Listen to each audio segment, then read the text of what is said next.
Nigeria's democracy is once again under review with recent amendments to the Electoral Act signed by President Bola Tinubu. Questions are being asked: what exactly has changed? Will these reforms strengthen electoral credibility, or are they cosmetics adjustments? This is discussed. Hello and welcome to the program where we go beyond the headlines to integrate issues shaping our democracy. Nigeria's electoral framework has evolved over time from manual collation to technological innovation under the Electoral Act 2022, championed by the Independent National Electoral Commission. The 2022 Act introduced reforms such as biomodal voters accreditation system, BVAS, electronic transmission of results, early conduct of party primaries, financial autonomy for INEC. Now, with fresh amendments signed into law by President Bola Tinubu, the big question remains: what has really changed? Are we witnessing deep democratic reforms or political recalibration? Today, we examine substance and implication and the political undertones of this whole situation that has been on ground and the recent cry by Nigerians for the 2022 Electoral Amendment Act to be amended. And people are specifically talking about and seeking for Clause 60, subsection 3 of that Constitution to be changed from may or shall to mandatory. Right? So, my name is Samuel Odi. I want to make a very big welcome to today's edition of Discuss as we look at the Electoral Act Amendment and questions that Nigerians are asking: what really has changed in the bill? Nigeria's electoral reform journey dates back, that's going back to memory lane now, dates back to 1999, democratic constitution efforts. Several amendments followed controversies in the 2003, 2007, and 2011 elections. In 2022, then President, God rest his soul, President Muhammadu Buhari signed a landmark electoral act that expanded the use of technology and sought to improve transparency. Key highlights of the 2022 act include legal backing for BVAS uploading of polling unit results to INEC results viewing portal, that is IRVA, and also clear timelines for candidate submission, provisions addressing overvoting. However, post-2023 election reveals that exposed legal ambiguity, logistical concern, and judicial interpretation gaps. The newly amended Electoral Act seeks to clarify gray areas around electronic transmission, addresses pre-election litigation timeline, refine party primary regulation, strengthen INEC's regulatory powers, possible expansion and inclusion measures depending on financial provision. But stakeholders remain divided on whether the amendments address core electoral credibility and concerns. That is what we'll be looking at today. That is the bottom line of what we'll be having, the discussion we'll be having today. And I won't be doing all of these talks alone. I know that you all know that there will be an FCT polls coming up tomorrow, area council election, and the AMAC chairmanship election will be conducted tomorrow. And Global Television will obviously be in most of the polling units to get situation reports on what is happening. But before we get onto that and have conversations around the forthcoming elections, let's quickly have this conversation on the Electoral Amendment Act that has just been signed a couple of days ago by President Bola Ahmed Tinubu. What really has changed? To join me have this conversation is the chairman, Media Initiative, and also someone that is very particular in terms of grassroots governance and also transparency in election processes, in the person of Dr. Nii Akinsuji. Good afternoon, and thank you for joining us on this. Thanks so much for having me. All right, it's always an honor to have you. And going into this now, I'm sure you've been on the matter, you've been following through everything that has been happening. We've seen campaigns for the council polls that would be coming up tomorrow. But before we get into all of that, what's your stance on the current amendment of the 2022 electoral bill that was amended and signed into law by President Bola Ahmed Tinubu? Well, the continuum that characterizes the the evolving nature of our election or Electoral Act is had been aptly captured by your introduction. Because you were able to track the Electoral Act according to the years of election cycles, starting 2003 through to 2023. Yes. So which means that, which implies the fact that we are evolving, you know, and that it is not for us, it is not a bus stop, it's a journey, you know. So to a large extent, I think what we have now with the signing of the amended Electoral Act 2026, you know, shows that we have moved further in the efforts or in the quest to have a transparency and integrity underlined election and electoral processes. So I am going to commend the president for signing the Electoral Act into law with the speed, you know, that it deserves. Of course, don't forget that the electoral body, INEC, had actually issued a timetable. And by that timetable, it will mean that the Electoral Act itself, or the electoral bill as it was then, was actually behind schedule. You know, and that even now that we know that INEC gave a 150-day notice, and now the new Electoral Act is talking about 120 days notice. So it shows you that there was a need for a quick, signing of that bill into law, so that it can start taking effect immediately. So to a large extent, it's welcomed. Some of the recommendations, some of the amended acts are also. Amended provisions, sorry to say, are also welcome. You know, perhaps the most controversial had been the e-transmission, and I said again that is also what was signed into law is a marker up what was signed in 2022. So we are seeing an improvement. We are seeing a movement forward. So it's I believe that this will also help the electoral process in the country. Okay, you commended the president for signing the bill quickly, but we've seen the House currently divided, you know, based on the fact that some persons are saying in the House are saying they want real-time transmission.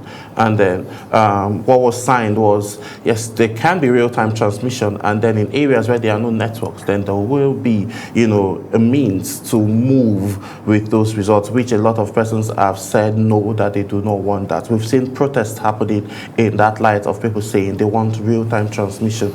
Do you think the president would have, you know, given more time based on the fact that, you know, there's a divided House and the citizens of Nigeria who elected him into power are still asking for a real-time transmission? Don't you think the president was supposed to lay back a bit and look at other locanos of whether they should have more means, aside from the fact that, you know, they are running behind schedule? You know, when that's talking about INEC running behind schedule. When we talk about citizens of Nigeria in isolation of context, I always raise issue. Okay. You know, because we may be falling into the error of generalization by misrepresenting the advocacy of some people as representing the Nigerian people. You know, so we have those in the opposition, the minority parties, advancing this position. We have some people in civil society also advancing this position. But do all these represent what the Nigerian people stand for? Because by context, the immediate analogy we can have is the fact that the National Assembly is the true representation of the Nigerian people. So if the majority of the people in that National Assembly decide that this is the resolution and this is where they want to support, it does translate to mean that that is where Nigerians, you know, want to support. And because you are talking about the elected representative of the people. So that is one. Then the second one going forward is a by approach to a single profession, that in the likely occurrence of network not being available, that of course you use manual. I think it is only rational. we all agree to the fact that at different points in time we have issues with our own network. You know, even the network we use in cities like Abuja, advanced with so many sophisticated base stations and all that. Now, compare that to the vast rural area, those places we call ungoverned space, that do not also have base stations. You know, and I'm very sure we have not applied Starlink everywhere in Nigeria. So now, is it not also possible that indeed and in truth, after an election had been collated, you know, is it not possible that there could be network failure? So I think the National Assembly has shown foresight by attaching this subsidiary provision to the main provision to say that in the likelihood of a network downtime, we can assess, we can adopt this position, you know, and then go forward with it. So for me, it's I don't see any reason why I want to quarrel with that provision. You know, talking about that provision now, it has been argued, you know, by a lot of tech surveys that what is even needed, whatever, it's about 2G for these results to be uploaded. In the rural communities where we've seen senators comment and said that there is no network in their own village, you know, Nigerians have argued that that senator needs to go back. Some Nigerians have argued that that senator needs to go back home and, you know, have his community well fixed. But in these communities still, some of these communities operate transaction operations using POS machines, which requires about 2 gig data to be able to transmit any form of transaction. So now looking at it now, that same number is what's needed for the upload of this. Are we saying that Nigeria do not have 2G networks all over the 774 local government areas? I think the texts are getting it wrong. Okay. The basis for uploading is not 2G because you need to first have a camera that has picture capacity and upload capacity. So it's not just your basic, you know, the basic 2G thing that does just text and calls. So you must be able to take picture and, of course, upload. So that is higher than 2G. And at a point in time in 2022, when this debate was also going on, an audit of the network capacity, Nigerian network capacity, was done by the NCC, which is the only body, that can make an affirmative, assertive position on this, and it made available the capacity of Nigeria, in terms of network capabilities across the country. And it said that there is about 60% of Nigeria is covered 2G. And that less than 40% was covered by 3 to 4G, And then it was based on that, of course, that that abbreviated provision was adopted at that time. It had not changed. You are talking of POS. Come to my village in Idori. And I'm talking about a village where you first get to the main village before you go to the farm settlement and all that. People live there. You have polling booths there.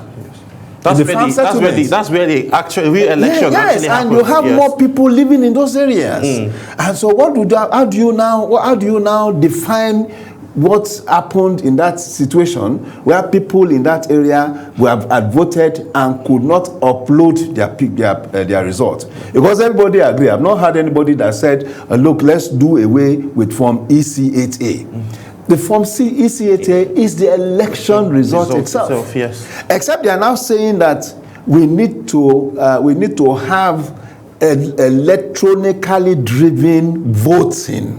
That's another thing.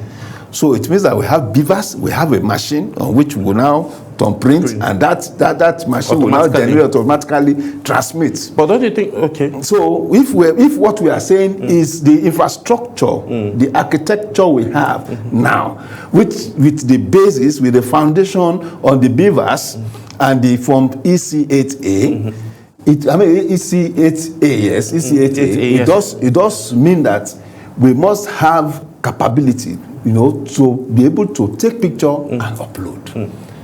You get what I'm trying to say? Yes. So if we don't have that capability, I just think it is reasonable to be able to also find that subsidiary provision to say, okay, if this does not happen, our primary law says transmission real time. Yes. And law is a donkey. It is where it is faced that it goes. If you pass the law and says results must be transmitted real time, any result that is transmitted not real time is not accepted by the courts. So when you take matter this to litigation and you take the matter to court, it does translate to mean that the judge will tell you, no, this is what you have in your law. If it is not transmitted real time, it does mean that it's not the result of the election. It's not recorded. You have recorded wrongly, so it's not accepted. So it is to create a balance and to provide a falling position, a softer position for this provision that this the auxiliary law had been added. And I think for me it makes sense. So now you're saying with this recent electoral amendment, you made a comment before we get to this amendment act. You made a comment of people duly voted for and those are currently those represented in the National House of Assembly and in the Senate. But what then happens to those on the streets coming out to say that this is what we want, this is not what we want? Where would we place those individuals? No, you see, the basic understanding of democracy, they are in multifarious, different perspective, dimensional ways. You can define democracy in different ways. But the constant core of definition is the rule of the majority and the acceptance of the minority. Okay. So in every situation, you have some set of people that will say, we don't want.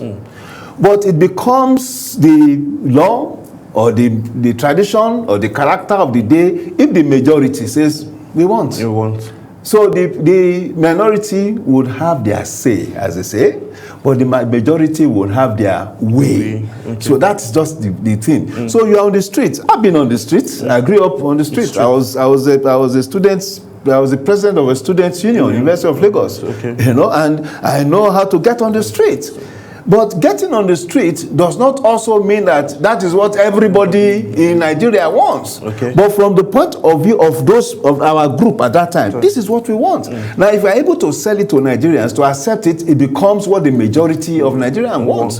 But in this aspect, in this case, we have duly elected representative of Nigerians that are sat on this thing. And because they represent the vast number of the majority of this country, we believe that whatever they do in terms of their outcomes of their thought and the parliamentary process will be truly on behalf of the Nigerian people. Don't forget that at the point in time, the Senate, did not want anything to do with the transmission. But the pressure, people were talking, and they reconvened at an emergency session. And they sat and they said, okay, they will, of course, had a subsidiary provision to the main provision as it were. And I think it is also a sensitivity to the opinion and the advocacy of people on the streets. Okay. Lester, you had the conversation about infrastructure. Do you think Nigeria is headed to the position where we can vote electronically now using the beavers to just have Nigerians thumbprint and directly being uploaded to the INEC portal? It's an ideal that we aspire for. It's an ideal, that's the ideal. Yes. But there's a proviso to that ideal. Has anybody come to say there's a guarantee that there will be no hacking? Because that is a major threat, a risk, to that process. And we also are aware of the fact that even advanced democracies have not adopted this e-voting or e-transmission. US does not do e-transmission. And I challenge people, not partially, but mainly 80% of the election coverage do not do e-transmission. India, the largest democracy in the world, do a mix of it, both manual and e-transmission. So if we now have to do electronic voting, we all know the possible risk attached. But if we are able to upgrade our technology in a way that we can have a guarantee or a surety that nobody would, with tinker with what we have, with the infrastructure we have. Yes. Oh, why not? It makes the thing much easier and even more transparent. But the transparency in this matter is subject to that risk, where one single person, can hack into the system and disrupt and violate all the things we all of us have been doing. Yes. So for me, it's even more dangerous. Okay, let's look at how these amendments can strengthen election result collection and how transparent you think it will be, given the fact that from the look of things now, Nigeria is adopting that of India because we are using manual and also technological. So how can this now be so transparent? How can voters now have trust in the system that with this recent amendment that has been signed into law by President Bola Ahmed Tinubu, we can beat our chest, go to bed after voting and say, yes, there wouldn't be any form of complications or, some persons trying to be smart with the results? You see, the institution of political parties are not just ordinary organs, of democracy. They are not just ordinary organs for advocacy or campaigns. Yes. They are also organs of election monitoring. Yes. And not organs of election monitoring. They are also organs of election certification and validation. And that is why the law itself allows for agents at polling booths. Ad hoc staff from the INEC? No. Okay. Political party agents. Okay. To represent each political party at the polling booth. Okay. Not only at the polling booth, at the collation centers. And of course at the different tiers of collation center. Yes. So at the polling booth, every agent has a right, a duty to vet the figures when it is being imputed by the INEC official, and again to sign, and it is the signature of all the agents that validates that's the result. But we also have a situation where we have 18 registered political parties now. Yes. Out of that, about 16 or 15 do not have agents that they can place across the 177,000 polling units in the country. So you may have just 2 or 3 political parties having agents. So already by our own structure, by our own political structure, we have shown deficiency. So you can imagine for each polling booth you have 3, even 6, agents. There's a natural coalition amongst the agents to be able to resist whoever wants to change the result of the polling units at that time. And then they are also empowered to follow the result to the next collection point. So, and in doing that, they also have copies. Each agent has copies of the result. So there's a cross-reference point. If I see, even if it's uploaded on the IREF and it is wrong with what I have, it's enough proof for me to go to the court. So I think already there are safety guards that have been put in place to safeguard these matters. What about fear? Some Nigerians have fear that during those processes that they can be formed influence that could step in that would alter what has originally been recorded and what has been passed, maybe like what? Like, okay, for instance now, in the process of collating the result and then that's at the polling unit, from the polling unit to the collation center, wherever that will be. So people are scared that within those process of moving from the polling unit from point A to B, there can be some level of incidents that can happen in that point where results might be altered. Do you believe that something like that can happen? We are humans. And that is why the president, I read and reread what he said about us being conscientious, in terms of how we engage the electoral process. It's about the Nigerian people. Okay. Machine cannot get this thing right for us. Even if you are doing strictly electronic transmission, it's somebody that is imputing. That person is a human being. if it's susceptible to being bribed or being corrupted, he will still do what we are saying. You know, Yep. so but in this matter where the law says you have a paper that you will fill, that's the primary source. And that in filling this, make sure that all agents there fill it to validate it. And that after validating, give them each a copy. It's a reference copy. And this copy are legal documents that can be tendered in the court of law. Yes. So it's just about collecting your results conscientiously. You have something to fall back on when, if there is a need for us to go to the court. So we cannot have this thing, you know, as if it's arithmetic. It cannot be 2 plus 2 because the human element is a constant element in that mix. Yes. And if it's a constant element, we are all open to our biases and our sentiments. So what we can only pray is that those who are involved in the electoral processes are conscientious and patriotic enough to deliver the mandate they are given in the most transparent manner.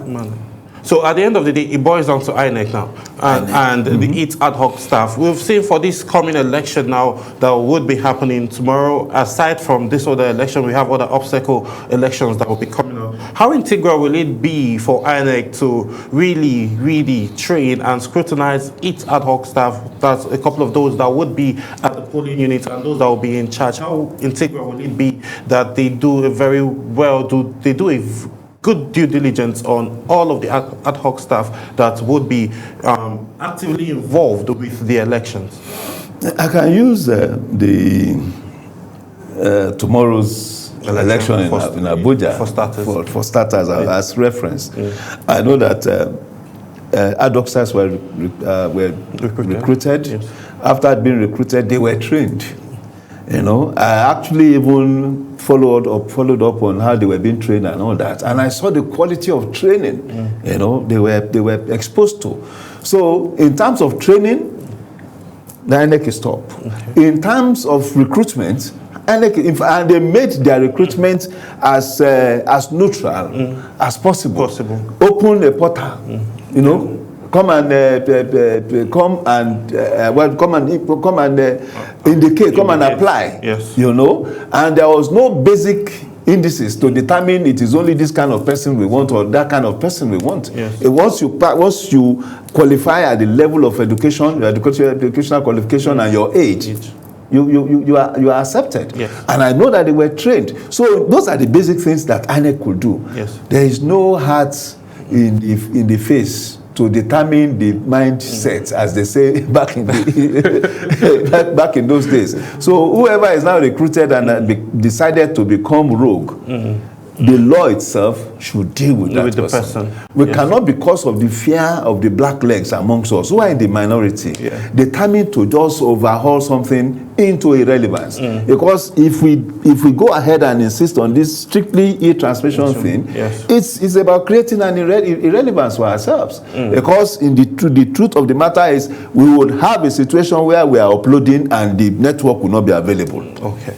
Well, we'll be hoping that where there should be network, we would see network there. But we'll be going on a quick break, and then when we return back, discuss continues as we have other conversations focused more on what to expect in the FCT elections. Stay with us.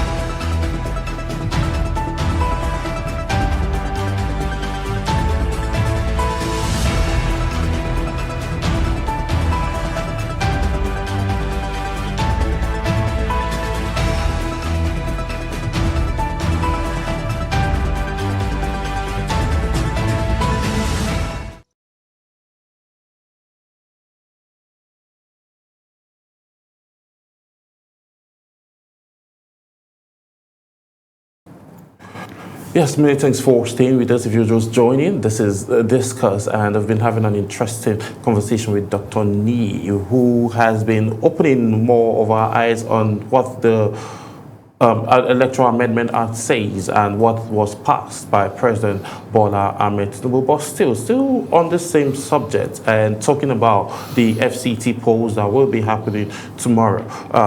Doctor, how prepared do you think INEC is to conduct? Because this is more like the second big test for the new INEC chairman, Professor Jos Amobita.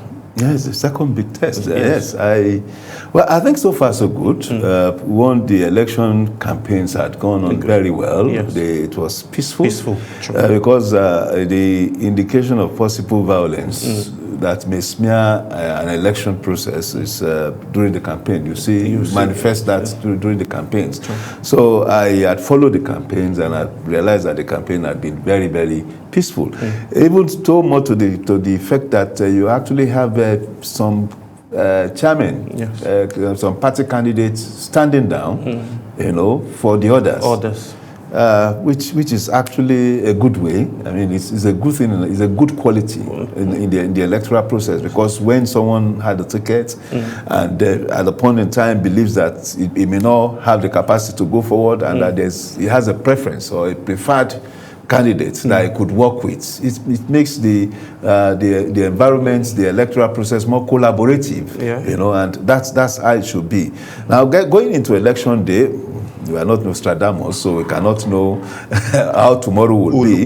But essentially, if it is peaceful now, if there are no threats of violence that we can feel in the environment across the 6 area council, I think it will be peaceful. Already I know that INEC had dispatched its officials and materials to those areas as of this afternoon. Yeah, report reached us that they went round. Yesterday, the INEC chairman went round to some polling units to supervise what's currently going on, and that continued today. So it shows seriousness. It shows being focused by INEC, because the first point of disagreement usually comes with materials did not arrive to time, and because of that, voting started late, and then of course that would have been voters' depression and all that. So those have been addressed and attended to. So to that extent, I think we will see a more transparent, transparent electoral process. But more importantly, we will see the tests of this new amended act. In that election, I will now perhaps post that election. We will be able to compare notes and see how that would advance for other elections. Well, you made mention of individuals dropping for other opposition parties. Now, does it mean in the side of those persons dropping, they have a manifesto, they have a vision? Do you think that these individuals are dropping because of the fact that, okay, I think this person's vision and mine aligns and this person has the capacity to carry it all through, or there is some influence behind, some individuals dropping, or someone from somewhere saying, no, you need to give this individual space so as he can run? Because during the former 2023 election, the President Bola Ahmed Tinubu, came out to say that Emi Lokan in Yoruba, and that means it's my turn, because he made comments of saying, okay, he has not actually run for office ever since, and he has not collected any appointment and all. So do you think it's the same thing that we are trying to see? Do we have the time to discuss this? I think we do. I think we do. Because you've made it, you have dimensioned it in different ways. Okay, perhaps we start from the basic, which is to say that an individual determined by his own consideration, or even by the consideration and persuasion of other people, to say step down. Step down. Now, it may be because of shared vision. Okay. It may. It may be because of relationship, social relationship. It may be because of political relationship. It may be because of an understanding of the political environment of that area. So many things could have determined that, So because for someone to have haggled for a ticket, for a political party ticket, to get it, he's not the only one that is on that ticket. There are so many people that had helped him, and all those people are also on that ticket. So when he decides to step down, it does translate to mean that all those other people are likely to have been persuaded to. So it's not just one person taking that decision. That's why it's a democracy. So it takes that decision, and that decision taken shows for us that democracy is truly in action. Because this person, rather than go on and just waste his own time and become hopeless, as it were, had decided to invest his trust and vote in another person who belongs in another party. So for us, that is how more like investing in the person. in the person. Investing your own, how do I call it, your own sentiments, in that person, and to show confidence in that person, and to say that, okay, all my supporters, as much as you can, support this person. That is democracy. It's about providing choices and activating choices. That's how it is. Now, when you look, I do not see a direct analogy or connection to Emilokon. Emilokon was became a national reference when a video of a private meeting of the president then, of Asiwaju Bola Ahmed Tinubu then, as he was known then, before he became president, with his political family. Not even with general people. A small meeting of traditional, not traditional, it's political, immediate political family. Mixed, people in that meeting was not up to 15. They were not up to 15, and he now tried to make a position why people needed to support him. And he had done this, he had done that, which is the normal pitching in politics. He pitched. He pitched for support. That I have done this, I've been governor. And in being governor, I've been able to install this person as governor. I'd fought these PDP people. I fought these ANPP people. By 2011, I did this. By 2015, I supported the president who became the president. In the second time, I supported him, he became the president. Now, this thing must come to the Southwest, and I should be the major beneficiary of that. I beg, why would we say it's wrong to take that position? Because even in our individual life, we pitch at different level. If we think that this thing, we are deserving of this thing, we pitch, and we give good reason why we should be the beneficiary of that diadem, as the case may be. So for the president, it was just pitching, and thankful to God, he pitched, and it was adopted, and he became the candidate of the party. Not just in the Southwest alone, nationally. And he went into an election with people. Some people are saying it's corrupted, and I said, by what percentage of the vote did he win? Have we considered that? When you say somebody rigged an election, the capacity is there to rig properly without any form of doubt. But the guy had 38%, just about 38%. The person that followed about 32%. Isn't that close enough? So how do we start talking about, and he lost his proverbial base, Lagos State. So if he had capacity to rig actually, would he have lost? These are some of the questions some of us can sit back and ask. So you had an election that had the winner 38%, the first runner-up I think 32%, the second runner-up 26%. So where is the margin that we can actually establish that there was a manipulation of the process? I can't see that, So, and I believe that going into that space too, we have seen parties claim that yes, the election, 2027 election, is going to be about the president and the people. And I said that is how it should be, because the people are the pivot of democracy. And I am now even happy that in the amended act, the president or the National Assembly, as it were, had given the power back to the people to determine leadership recruitment at the party level, by removing the delegate system. So by saying election is either by direct election or by, what do you call it, by agreement, there's a word for it, So where it is by direct, it does mean that every member of the party should be involved in any election, in any primary election at whatever level. You know, then you now have the other one. I don't know. I forgot that now. Yes. But by agreement of everybody, you pick somebody. It's still about the vast majority of members, ordinary members.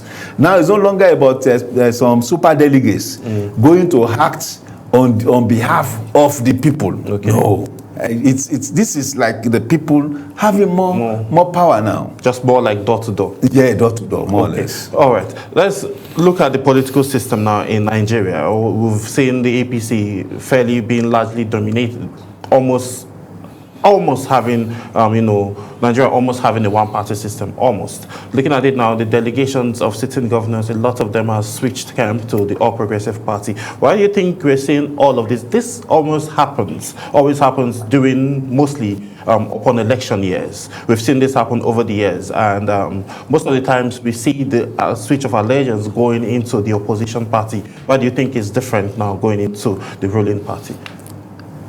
Well, I think it's obvious. Okay, let's first establish the characters that we used to have. And the character of this switch, as you put it, it's yes, people moving to the opposition. Like the APC between 2013 and 2015. We saw more governors from the PDP. I think 5 or 6 of them moved from the PDP to the APC.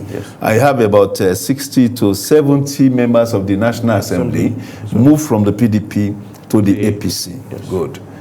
Now we are seeing a new phenomenon where officers, governors, officers of parties, governors, members of the National Assembly, moving to the ruling party. It is even more significant when you consider the fact that when the 10th Assembly was being inaugurated, the APC was in a minority. Yes. So if you put all the opposition parties together, they were in a majority. While the APC would be in a minority. And that's the practice in a democracy. Because if all the parties had believed in their own standing, in their own vision, in their own philosophy, all the opposition parties can still come together and become an opposition.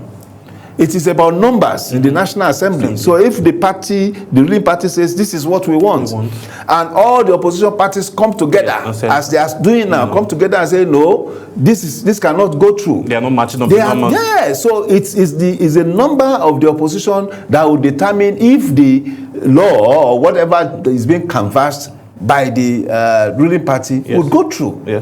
But it turned out that less than 3 years down the road, the APC had become the absolute majority, 2/3 in the National Assembly. You get the difference. Absolute majority. So it told me without any form of doubt or debate that something must be very peculiar. Something very attractive that are taking people from their respective opposition parties where they won their election. Where they won their election and then moved, into the ruling party. We cannot call that rigging now. And then do we also describe the movement of governors who are protected by law? So even if you say, it's because they have been threatened with the EFCC, they are protected by law. And we of course know how the Nigerian judicial system even operates when it comes to all these big men. But we've heard Senator, one of the sitting senators, Shomole says that anybody that joins the APCs, and the moment you have issues and then you get to join the APC and your sins are forgiven. It's his own talk. It's his own talk because for me, I still see a number of governors that are in APC now, and they are still their case still subsists in the court of law.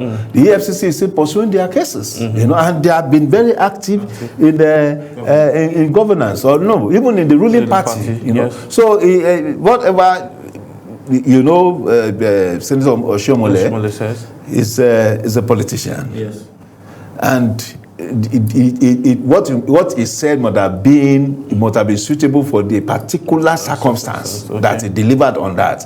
But the fact, the empirical, evidence here is that there are so many governors whose cases are still being pursued by the EFCC. So that cannot be a reason, because again, you may be talking of second-term governors. What about first-term governors? They are still protected by law. They enjoy immunity. So even if you threaten them from today to tomorrow, they are protected. So why would they now move? So if they are moving, it also mean because what the president is doing is convincing them, persuading them, and they believe that is where they are. That is what they are supposed to do. They have more money to spend now. That's the truth. In terms of Federation Account Division, they have so much money to spend, and they have a president that is also mentoring them. Because that's the president had been governor 8 years, 1999 to 2007. So he also understood some of these things and knows how to mentor these governors. And when they meet, they will know directly or indirectly that this person is different. And the truth is that for the first time since 1999, we truly have somebody who has seen the wrong of political activism, in power. And that is not surprising. He understands the terrain. He understands the turf. And he understands how people think and how he relates with people. So definitely it's an advantage to him. And if that's an advantage to him, other people are seeing that advantage. They are seeing that character, that capacity. And they will want to associate with him. And that's why you have these large numbers. What we used to have was during the PDP days. When during the election 2003, clean sweeping, of opposition through rigged election. Not this one that of one's own volition. You are walking into the ruling party. It's a different scenario. Looking at the policies now, an initiative by President Bola Ahmed Tinubu within the past 2 years of him being the president, how do you think it has translated and improved the livelihood of Nigerians? Structurally, the president did not make, and I am saying this because I follow policies. My business is to follow policies and issue statements on policies, on government policies. If they are not appropriate, I will issue statements. They are. And I did that during the Buhari era. I'm still doing it during the Tinubu's era. From the first blow of his first speech during the swearing in, that he said he was going to remove fuel subsidy, which I supported him. And I can tell you that I come from a socialist background.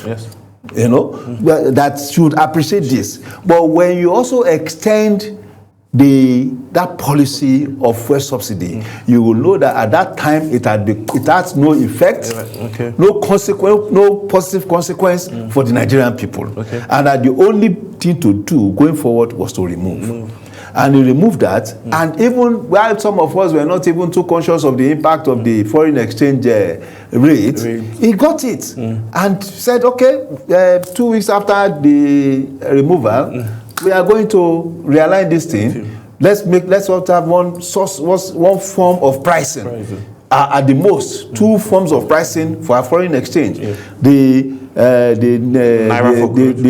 official rate and the black market, or the what do you call it? The BDC rate. All right. And the argument was that look, for every 350 or 460 naira we were selling then, some individuals were making 300 or 400 naira on it without doing anything. All they needed to do was to have nexus with the CBN governor or one top person in the CBN. So you can imagine, you get $1 million allocation. You have not paid any, it's just the allocation. And you tell people in your circle, I have $1 million allocation. I'm supposed to pay 460 million. For this 460 million naira for this allocation. But for you to buy this allocation, you will pay me 750 million, for us to go and process it. Yeah. So remove 750 million from 460 million, yes. And imagine the gains that person had made. Meanwhile, the people for whom this foreign exchange is being subsidized, manufacturers, yes. Travelers, yes. Business travelers, personal travelers, and all that, could not access it. The most you go to black markets. Yes. And that was why when some of us were talking about, oh, the foreign exchange rate was falling, was bad and all that, and some people say, no, it's the official rate is no, it's the black market rate that determines the rate, because people that could not access. More than 90% of people could not access the official rate. They went to the black market. So it's the black market rate that was the rate. Yes. You know? So when you removed it, it's like releasing resources of Nigeria and be able to now start rechanneling them to collective, equitable development for everybody, than just a small clique of people enjoying this, either at the level of the fuel subsidy, you know, or at the level of the foreign exchange. Yes. You know. So at the end of it, what do we have? Because we had historically practiced in economy what you call suppression of pricing. Yes. Subsidy is for suppression of pricing. Yes. So what you do is the real market value of a product is 1,000 naira, for instance. Yes. And then you say, okay, oh, you people pay 500. The government will pay 500. 500. So what the real rate in the market is 1,000. Yes. But you have now suppressed that 1,000 rate to 500. Okay? Yes. Now, if you remove that 500, naturally, the price will spring to the market rate. Yes. So that's what we saw with the rate of the fuel, yes. PMS, for instance. We saw that. But in doing that, of course, may so rest in peace, the former president, yes. Was insisted on, refining, that we have official refineries that will supply Nigerians at a cheaper rate. Yes. What did you get out of it? 2.something billion was invested. Yes. Till today, are those refineries working?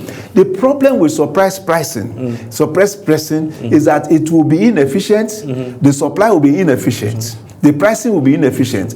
People will not be able to access it. And from time to time, you also have businesses that will be holding. So much that if you track Nigeria before 2022, you can imagine how many fuel shortage period we had, especially during Christmas. Christmas, yes. And New Year. When people will be buying at 1,000 naira per liter. Yes. So now, with the removal, first, the price will jump to its normal market rates. Okay. Now, because price is an element, is a factor in production and productivity, people will see opportunity in the market. And that is why you have the Dangotes of this world. No Dangote will operate, where subsidy is success. And then you now have Water Smith.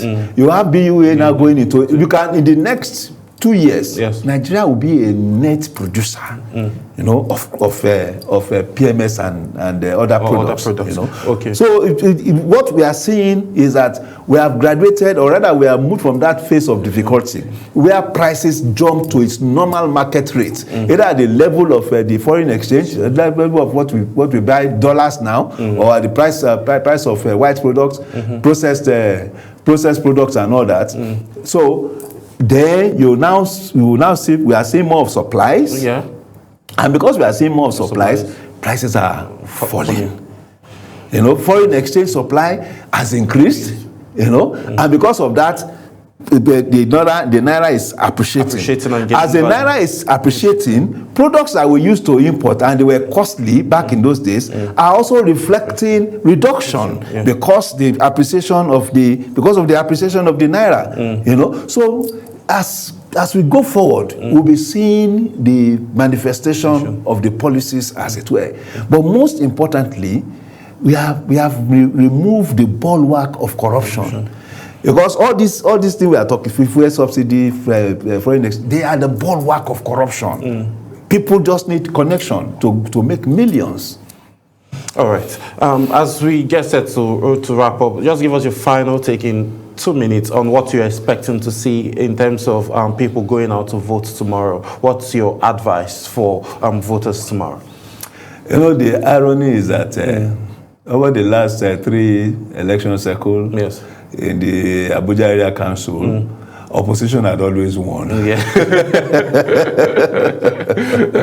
But, well, I am not going to make a forecast, yes, but we expect that the ruling party may likely take the day, and if it does happen, it will be major indication yes, of where Nigerians are thinking, how Nigerians are also relating with the ruling party. Okay, all right. Thank you very much, Dr. Nee King, for taking our time to join us on today's edition of Discuss. My pleasure. All right, this is how much time will permit us to take on today's edition of Discuss. I'll see you again as we discuss further as you go out to vote. Do it calmly, and we hope that democracy would have its course tomorrow. Bye for now.